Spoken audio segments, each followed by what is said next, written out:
हरियाणा शिक्षा विभाग की तरफ से पहली से लेकर 5वीं तक की कक्षाओं को खोलने का फैसला जो है 15 अगस्त तक लेना था, लेकिन वो फैसला भी नहीं आया। क्या आगे स्कूल खुलेंगे, पहली से 5वीं तक की कक्षाएं खुलेगी नहीं खुलेगी, उसको लेकर बात करने के लिए हमारे साथ शिक्षा मंत्री कंवरपाल गुर्जर इस समय मौजूद है, उनसे बात करेंगे। सर, पहली से 5वीं तक की कक्षाएं खोलने का फैसला जो है लेना था, क्या वो फैसला है? क्या कक्षाएं खुलेगी या नहीं खुलेगी अभी? नहीं नहीं, अभी इस प्रकार का कोई निर्णय नहीं लिया गया है। और हमारे साथ का जो स्टेट प्रदेश है पंजाब, उसने निर्णय लिया था पहले से 5वीं तक का, लेकिन वो भी कुछ क्लासें उसने शायद पहली से तीसरी तक की उन्होंने भी बंद कर दी। तो अभी इस पर कोई फाइनल नहीं हुआ। हाँ, हमने एक निर्णय लिया कि जो हमारे टीचर हैं उनको वैक्सीनेट करने का हमने निर्णय लिया, और हमने कहा है कि 31 अगस्त तक हम सभी को वैक्सीनेट कर देंगे। काफी समय से वैक्सीनेशन की ड्राइव भी चल रही है। शिक्षकों को पहले भी कहा गया था कि वैक्सीन लगवा लेनी चाहिए, इतना समय भी दिया गया है, उसके बाद भी अगर वैक्सीन नहीं लगवाएगी तो क्या माना जा सकता है इसको? नहीं, काफ़ी लोगों ने वैक्सीन लगवा ली, 50% से भी ज़्यादा लोग हैं जिन्होंने वैक्सीन लगवा ली। लेकिन हमने एक स्पेशल अब अभियान चला रखा था कि 31 तक सभी जो टीचर हैं हमारे वैक्सीनेट हो जाए।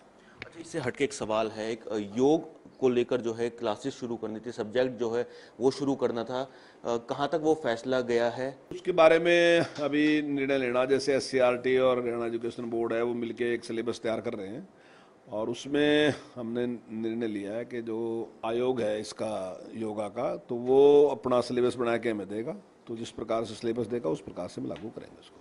क्या माना जा सकता है बच्चों के लिए कितना कारगर योगा होगी? क्योंकि जिस तरीके से कोरोना का समय चल रहा है और मानसिक स्थिति जो है बच्चों की डामाडोल हो गई है इस कोरोना की स्थिति में, और दूसरा जो आजकल दिनचर्या है बच्चों की, उसको लेकर योग जो है कितना कारगर साबित होगा?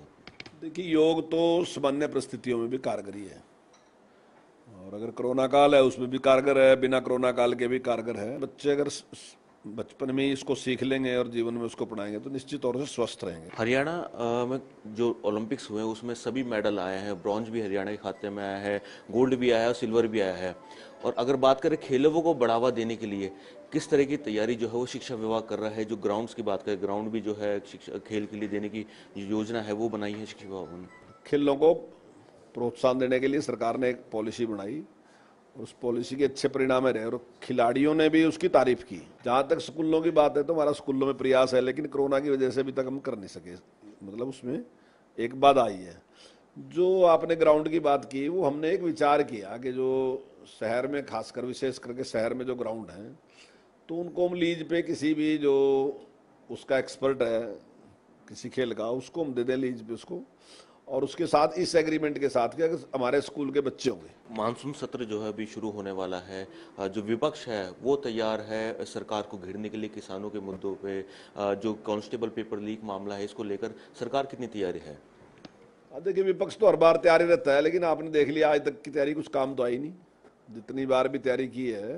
क्योंकि सरकार के पास हर बात का जवाब है। अगर पेपर लीक हुआ है तो सरकार ने उसके खिलाफ कार्रवाई की है जिन लोगों ने लीक किया। मैं आपके चैनल से प्रदेश की जनता को विश्वास दिलाना चाहता हूं कि इस प्रकार के लोगों का जहां कानूनी रूप से सही इलाज करेंगे वो तो कर ही देंगे, लेकिन आगे व्यवस्था भी ऐसी करने जा रहे हैं कि कहीं भी इस प्रकार की लीकेज नहीं होगी। तो ये हमारे साथ शिक्षा मंत्री जी, इन्होंने कहा कि पहली से 5वीं तक की कक्षा खोलने को अभी फैसला नहीं लिया गया। साथ ही उन्होंने कहा कि जो योग क्लासेस है वो अगले सत्र से शुरू जो है स्कूलों में पाठ्यक्रम शुरू किया जा सकता है। साथ ही मानसून सत्र में कहा है कि सरकार पूरी तरह से तैयार है। चंडीगढ़ से कैमरा पर्सन जितेंद्र हंस के साथ प्रॉक्स चौधरी, MS1 प्राइम।